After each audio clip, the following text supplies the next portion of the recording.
What's up gamers, DreamcastGuy here. You caught me reading one of my favorite comic series, Marvel Zombies. Superheroes dominate the movie box office, and they even have some pretty great games. But what about the other side of the coin? What about the really bad superhero games? Well, this week, we're taking a look at those on my list of top 10 worst superhero games.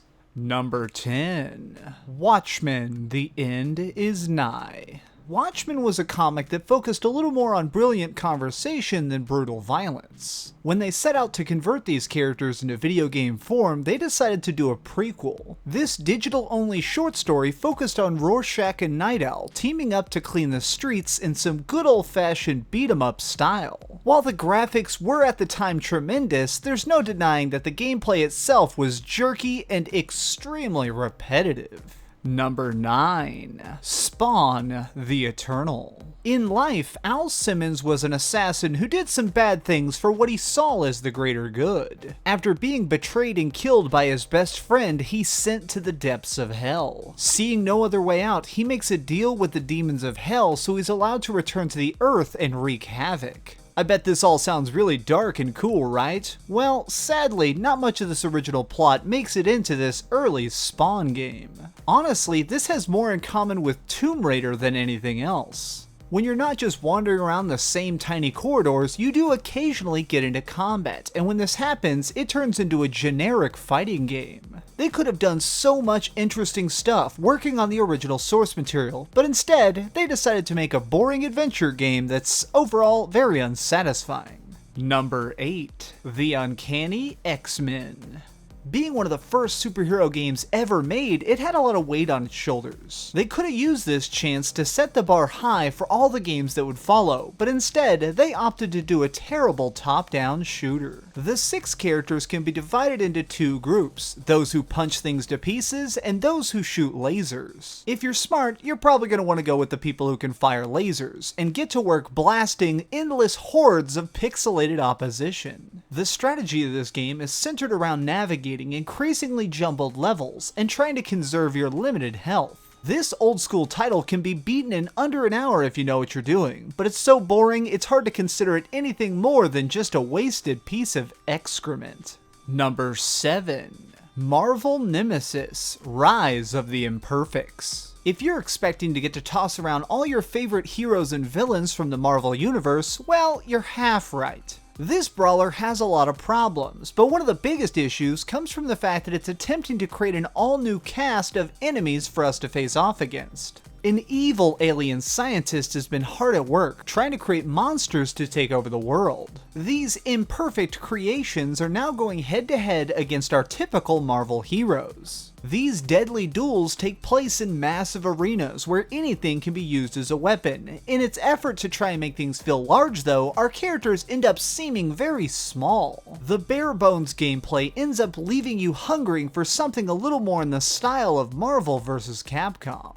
Number 6. Thor, God of Thunder. Being Thor, you have the powers of lightning, super strength, and having amazing hair, and you're going to need to channel these abilities to battle against the wretched ice giants. On the surface, this game looks decent, but the issues are with the controls. You can swing your mighty hammer of justice to smash opponents, yet to finish some foes, you need to execute a perfectly timed grapple. Hit detection is completely random. Some moves will work and some won't, but you can never tell exactly why. Nothing can be more frustrating when you're playing a game than when you're moving in for that killing blow and for some reason nothing happens. You press the correct button, but it just doesn't activate. These glitches completely break the game. Even the biggest boss battle feels flat and boring if you can't even land a correct hit. Number 5. Fantastic Four, Rise of the Silver Surfer. Typically, games based on movies don't turn out well, and when a game is based on a movie as bad as The Silver Surfer, well, you can expect the results to be especially abysmal.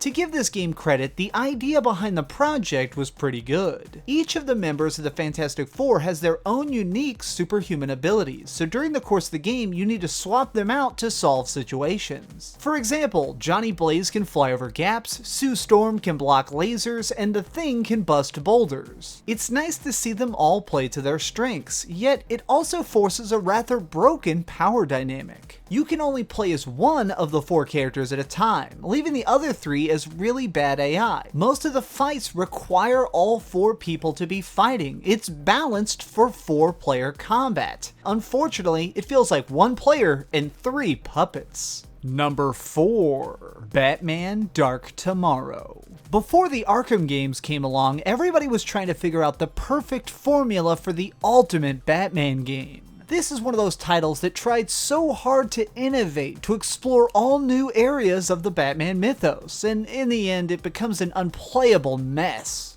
There's no real fluid way to take out all the criminals you encounter, and instead you just kind of have to hammer random buttons and see what Batman does. Whenever a clue was nearby, you'd suddenly get sucked into first-person mode and have to wander around a crime scene until you found the correct clues to move on. Don't worry, if you can't find all the clues, you can still beat the game, but you'll get a different ending, one where Batman is actually killed. It's just mind-blowing to think of a game that forces you to try and find these nearly invisible clues, and if you don't find every single one, it kills your favorite hero. Seriously, what the hell? Number 3. Aquaman, Battle for Atlantis. How do you take on making an engaging story about one of Marvel's most overlooked heroes? Well, if you're the developers at Lucky Chicken Games, you choose to just have foggy backgrounds, bad writing, and 0 good fights. Strangely enough, this game doesn't even have voice acting and almost no trace of background music, leaving it this silent experience other than the soft sounds of punching. Look at these visuals. Could you really imagine Atlantis being so empty?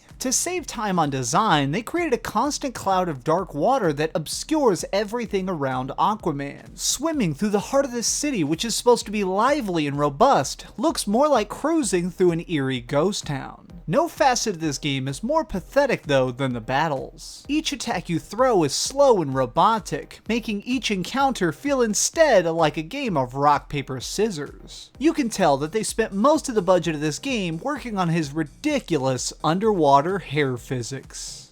Number 2.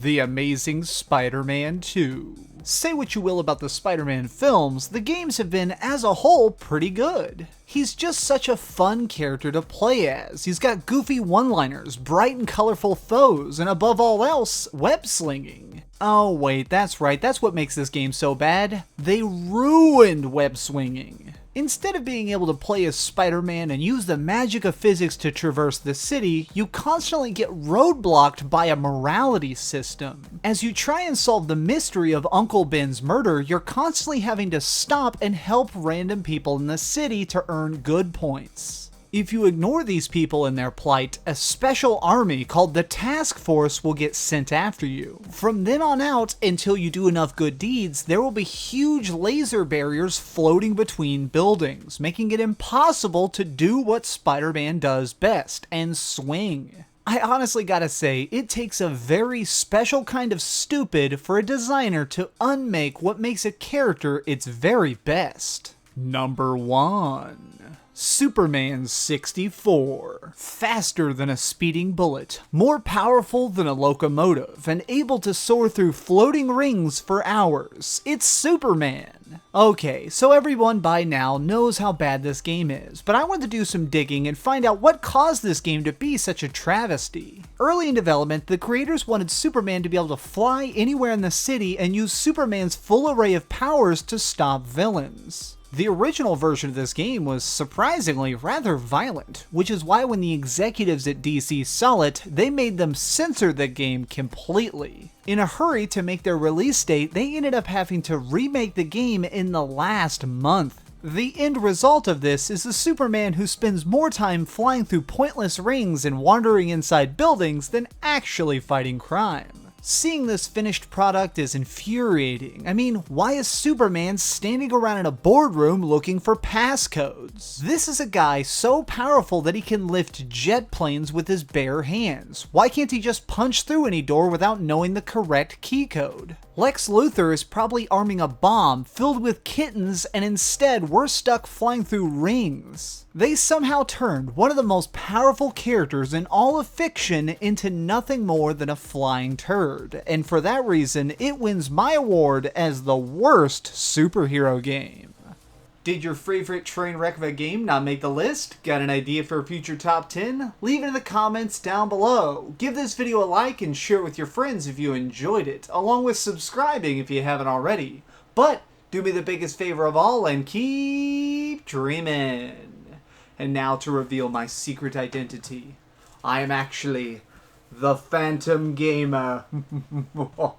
I will take over the world with terrible video games.